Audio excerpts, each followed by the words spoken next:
ہنستے ہوئے جواب دیا. انہوں نے کہا کہ دیکھیے ہم اس کو تو رائیولری نہیں کہہ سکتے جہاں پوائنٹس 10-0 13-0 یا اس طرح سے کر کے ہوں. اور انہوں نے یہ بھی کہا کہ مجھے سٹیٹس تو نہیں پتا لیکن خیر ہم اس کو رائیولری نہیں کہتے. یہ الفاظ پاکستان کے لیے مزید زخم ثابت ہوئے. Not a rivalry anymore. اب ان کو سارے سٹیٹس پتہ ہیں لیکن انہوں نے پاکستان کو اس طرح سے ٹون مارا ہے کہ انہوں نے گیم کے اندر رہتے ہوئے ہمیں جواب دیا. آپ جہاز گرانے کا اشارہ کر کے اپنے سیاسی رہنماؤں کو تو خوش کر رہے ہیں لیکن اگر آپ اچھی کارکردگی دکھاتے تو کسی کو کچھ کہنے کا موقع ہی نہ ملتا. یہ ہار صرف ایک کھیل کی ہار نہیں بلکہ ہماری قومی نفسیات کی ہار تھی. پاکستانی عوام کرکٹ کو کھیل سے بڑھ کر اپنی قومی شناخت سمجھتے ہیں. ہر جیت کو وہ اپنی عزت سمجھتے ہیں. کتنے لوگ تھے جو کل ٹی ویوں پر بیٹھے ہوئے تھے, دیکھ رہے تھے, انتظار کر رہے تھے کہ آج پاکستان چلو جیت جائے گا, 14 ستمبر کو تو ہم ہارے تھے. ہر ہار کو اپنی تذلیل سمجھتے ہیں. یہی وجہ ہے کہ جب بھارت کے ہاتھوں عبرت ناک شکست ہوئی تو عوام نے اسے ذاتی شکست سمجھا. کیوں؟ کیونکہ اب بات صرف کرکٹ کی نہیں رہی. انہوں نے آپ کے ساتھ ہاتھ نہیں ملایا, انہوں نے جو ہے آپ کے ساتھ ایک جنگ کی مئی میں, وہ ہار گئے, ان کو شکست ہوئی. اب بھارتی میڈیا نے اس شکست کو اپنے بیانیے کو مزید مضبوط کرنے کے لیے استعمال کیا.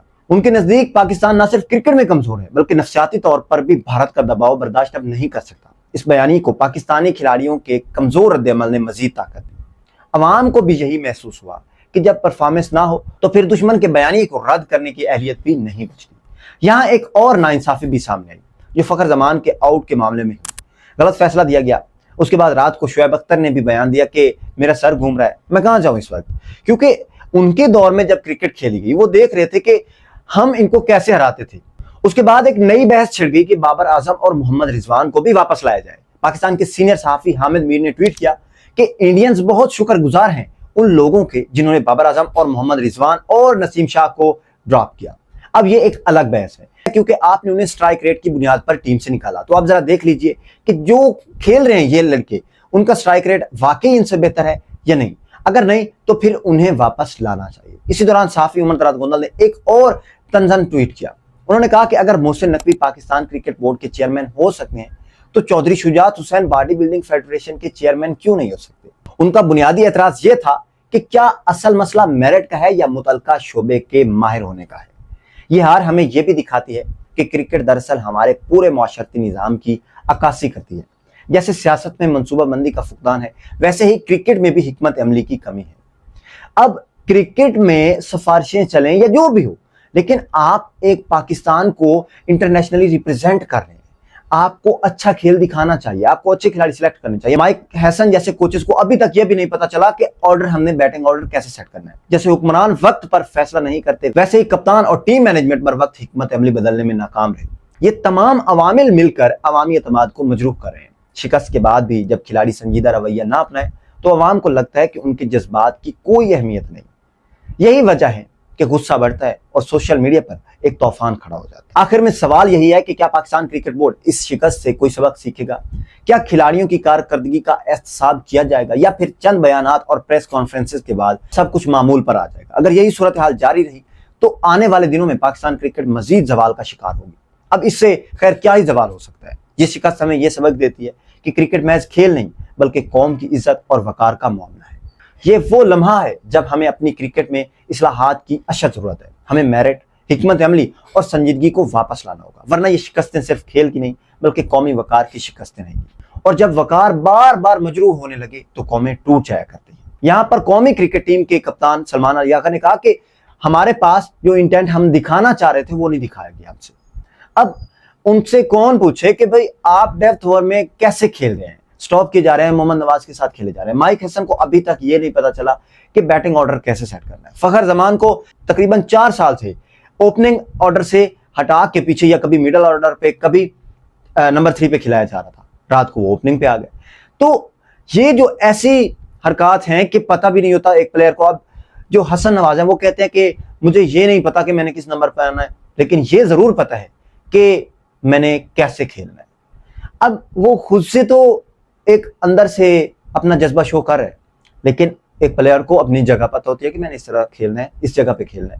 تو یہ تھا آج کا ولاگ کہ حارث رؤف نے, اگر ہاں پاکستانی عوام اس وقت بہت زیادہ خوش بھی ہوں گے کہ حارث رؤف نے ایسا کیا, بہت اچھا کیا, ان کو جواب دیا, لیکن اگر اس کے علاوہ ان کے پاس کوئی کھیل کے دوران پیش کیا گیا کوئی ایسا مظاہرہ ہوتا جو عوام کو دکھاتے تو عوام کبھی نہ بولتے. ہاں عوام کا کام ہے، تماشائی ہوتے ہیں، بولتے ہیں، ان کا کام یہی ہوتا ہے، لیکن وہ اس طرح سے نہ کہتے جس طرح سے وہ کہہ رہے تھے. اور آپ نے وہ جو جہاز والا اشارہ کیا، آپ کو ہاں تھوڑا سا سپورٹ بھی ملا خواجہ آصف کی طرف سے، تو اس پر آپ کو سراہتے ہیں. ناظرین اجازت دیجیے، اللہ حافظ.